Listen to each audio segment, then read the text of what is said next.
Au cœur d'une ancienne ville, où le temps semblait s'être figé parmi les briques usées par le temps et les gens pressés qui marchaient dessus, existait un secret gardé pendant des décennies. Ce secret était un jardin, caché derrière une porte en fer rouillé, couverte de lianes et oublié par le reste du monde. Personne dans la rue animée ne connaissait l'histoire derrière le jardin. C'était comme si le temps avait choisi de l'épargner de la modernisation implacable qui avait transformé les bâtiments environnants en structures de verre et d'acier. Mais la vérité était que peu de gens se souciaient d'enquêter. Sauf Clara, une jeune artiste à l'esprit libre, dont les yeux curieux et là inquiets cherchaient constamment la beauté là où les autres ne voyaient que la décadence. Un jour, en explorant les coins moins connus de la ville, Clara a aperçu la porte entrebâillée du jardin oublié. La curiosité l'a poussée à entrer, et ce qu'elle a trouvé à l'intérieur l'a laissé sans souffle.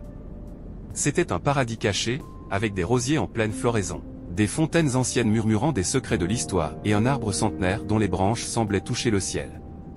Mais ce qui est le plus surpris Clara, ce n'étaient pas les plantes luxuriantes ni les structures anciennes soigneusement préservées. C'était le sentiment de paix qui enveloppait l'endroit, comme si les soucis du monde extérieur ne pouvaient pas pénétrer ce refuge vert.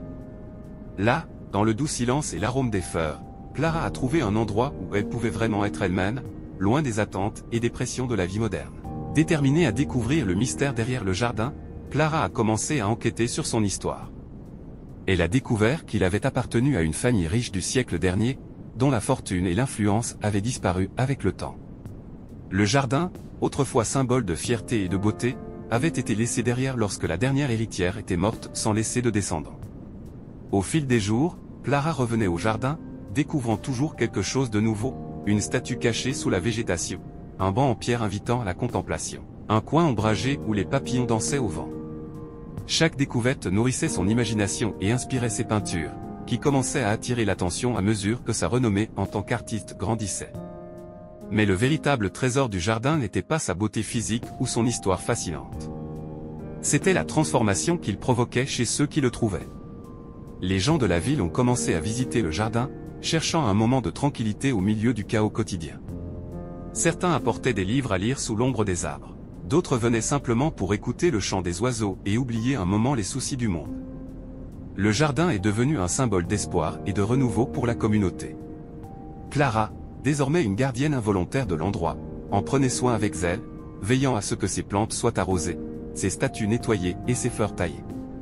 En retour, le jardin semblait la récompenser, l'inspirant à créer des œuvres d'art qui capturaient non seulement sa beauté, mais aussi son essence intemporelle. Avec le temps, le jardin est devenu plus qu'un refuge. Il était un témoignage vivant de la capacité humaine à trouver la beauté là où on l'attend le moins, à préserver le passé tout en embrassant le présent, et à offrir un lieu de paix dans un monde de plus en plus frénétique. Et ainsi, alors que la ville se transformait autour de lui, le jardin restait une ancre de tranquillité, un rappel silencieux que, même dans les ombres du passé, l'espoir peut fleurir si nous avons le courage de le chercher.